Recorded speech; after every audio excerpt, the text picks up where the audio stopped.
ओम नमः शिवाय। हरियाली तीज व्रत कथा। पौराणिक कथाओं के अनुसार माता पार्वती भगवान शिव को पति के रूप में पाना चाहती थी और इसके लिए उन्होंने कई वर्षों तक कठोर तप किया।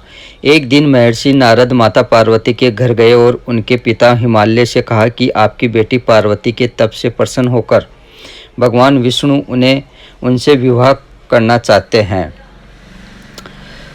इस प्रकार हरियाली तीज व्रत कथा शुरू होती है और आज के दिन हरियाली तीज का व्रत सावन माह के शुक्ल पक्ष की तृतीया तिथि के दिन रखा जाता है और इस साल यह व्रत 7 अगस्त 2024 को बनाया जाएगा।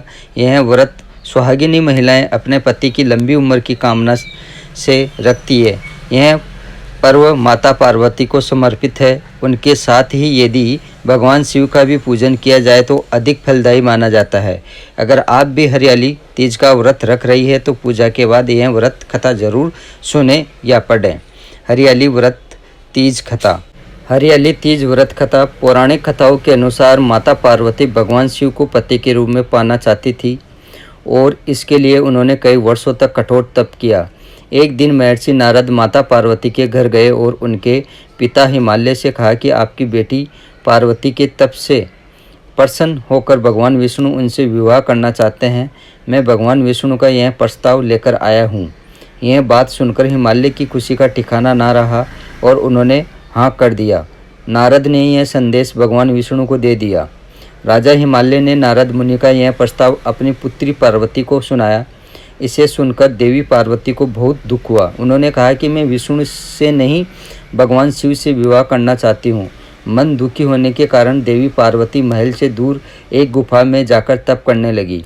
उन्होंने भगवान शिव को पति के रूप में पाने के लिए कठोर तप शुरू किया, जिसके लिए उन्होंने रेत के शिवलिंग की स्थापना की। माँ पार्वती की कठोर तपस्या से भगवान शिव प्रसन्न हुए और उन्होंने माँ पार्वती को मनोकामना पूर्ण होने का वरदान दिया।